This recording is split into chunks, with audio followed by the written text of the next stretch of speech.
Hello, everyone. This is Tom Fox. I'm a compliance evangelist, and I'd like to welcome you to a special 5-part podcast series sponsored jointly by Convercent and StoneTurn entitled The 2020 Update to the Evaluation of Corporate Compliance Programs Impact on Compliance Programs, a conversation with Convercent and StoneTurn. In this 5-part series, we consider conducting investigations and ensuring consistent outcomes, internal reporting, establishing quantifiable metrics to measure and monitor the effectiveness of your compliance program, corporate culture, and evaluation of compliance programs.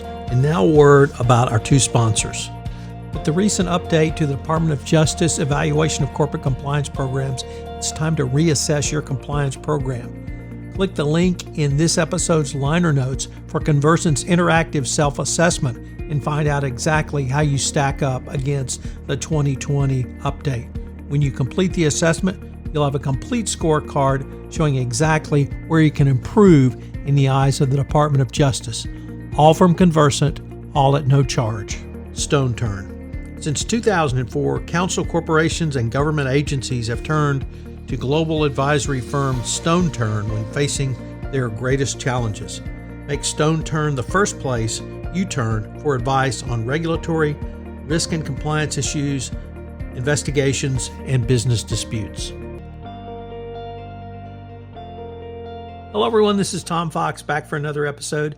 And today I have with me Michele Edwards. She's a partner at StoneTurn.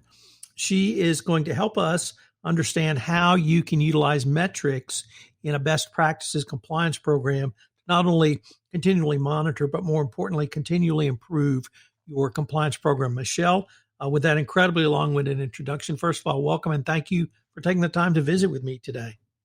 Oh, sure, Tom. Thanks for having me. Michele, as you know, in the 2020 update to the evaluation of corporate compliance programs, the Department of Justice not only continued to emphasize the importance of monitoring and testing the effectiveness of a compliance program, but it spoke more about a chief compliance officer and a compliance professional utilizing data. So I was wondering, with that background, what are some of the specific areas that you feel a company should be or should consider in establishing quantifiable metrics to monitor for effectiveness? Sure, Tom. I'd love to expand more on that. The DOJ for some time now has, in their revisions to their guidance, stressed the importance of leveraging data in order to have objective evidence around whether or not a company's compliance program is working effectively. And so, from my perspective, the first thing that companies need to do is to establish quantifiable metrics to measure and monitor the effectiveness of their compliance programs. I would do this by essentially creating an inventory of metrics, looking at the DOJ guidance and taking it section by section to understand where there might be opportunities for a company to begin defining these metrics and assessing the data sources that they are going to need in order to be able to measure these key metrics, and then ultimately developing a process to regularly report on their progress of the effectiveness and their assessment of the effectiveness of the compliance program to key stakeholders such as Board of Management or Audit Committee. From my review of the DOJ guidance, there's a number of areas that are great opportunities where companies can begin to establish those metrics. And I'll walk through a few of those ideas now. There's the section, of course, that the DOJ discusses around the third-party management aspect of a company's compliance program. And so as the DOJ communicates its guidance around aspects of a third-party management program that are critical for an effective compliance program, there's many metrics that a company can consider as they think about the processes they have in place in order to assess the relationships with their third parties. So, Tom, as you know, a lot of companies oftentimes have a due diligence process that they employ when they commence a relationship or consider commencing a relationship with a new vendor or third party. And they'll go through some sort of due diligence or a risk assessment process to assess whether or not it makes sense to conduct business with these third parties. And so at the beginning, but also throughout the course of the relationship with these third parties, it's so critical that companies are undergoing this process to refresh the assessment of how those relationships are going, and if there's been any compliance issues or potential issues related to misconduct with those third parties. And so one of the ways a company can measure the effectiveness of that process that they undertake is essentially to assess how many third parties were actually suspended or terminated or audited for compliance issues throughout the course of the vendor relationship. And so having a quantifiable metric where the company can periodically report as a result of its due diligence and ongoing diligence procedures related to its relationships, it can report to key stakeholders indeed how many of those relationships are being suspended or terminated where potential misconduct or risk has been identified.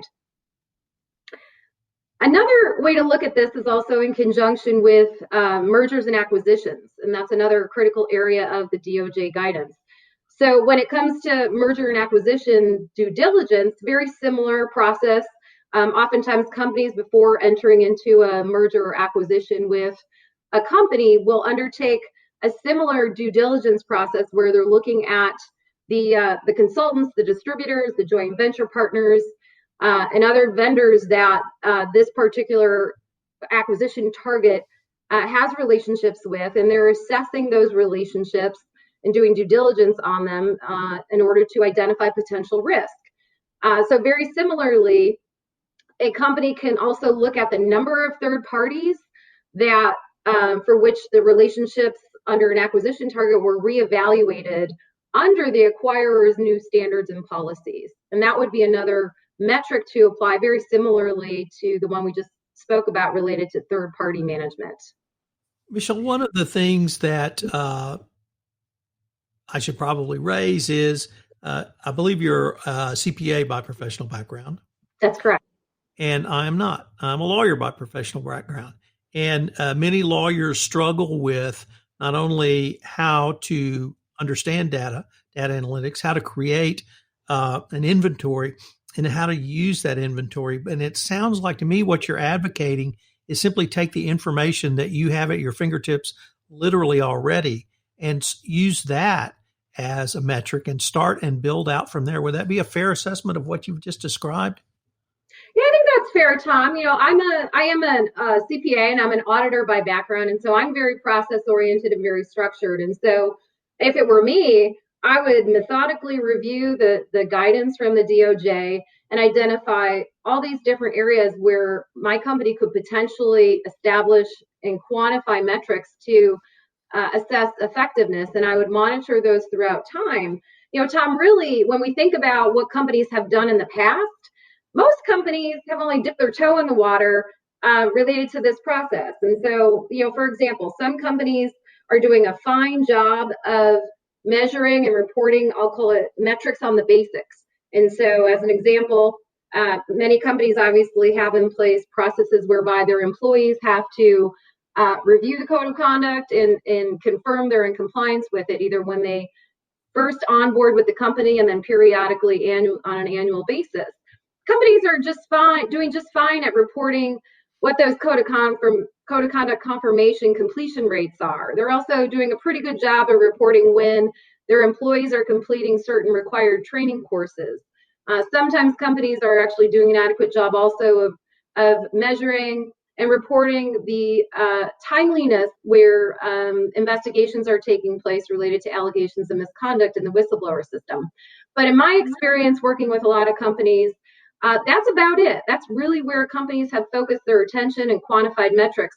And there's so many more opportunities and areas within the DOJ guidance where companies can apply a similar methodology to quantify these metrics and monitor the effectiveness over time, which would tell a great story to the Department of Justice or another party if there were ever to be misconduct that happened in an investigation that happened at the company. I'm also fascinated by your process-oriented approach, and it almost sounded like you could start with some very basic metrics, but using those literally as a building block or foundation, then you could become more sophisticated or perhaps take a deeper dive into into deeper metrics, which would give you a more robust picture.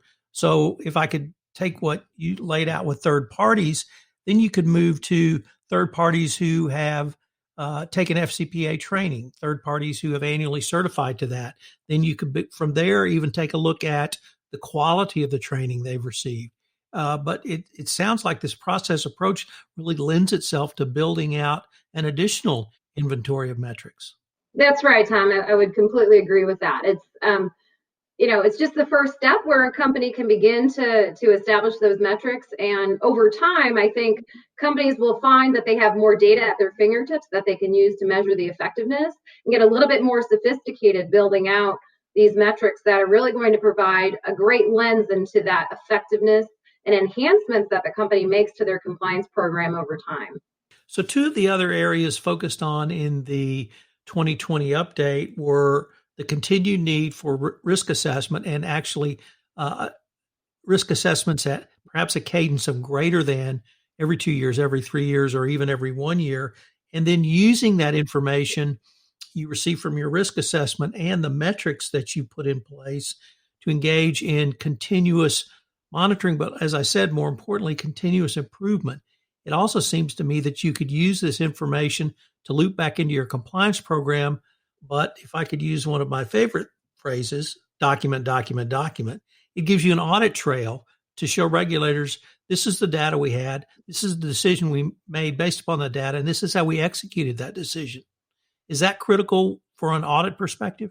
Absolutely, Tom. I think the DOJ guidance, stresses two areas, or continues to stress two areas that are absolutely critical for an effective compliance program. You touched on the risk assessment process and leveraging data, collecting data and assessing a company's risk, continually refreshing that, and really looking at that risk assessment, and that forms essentially the platform for a company then to understand, well, what would be those indicators that would tell me that I might have a problem and that this risk is something that I need to better detect or control.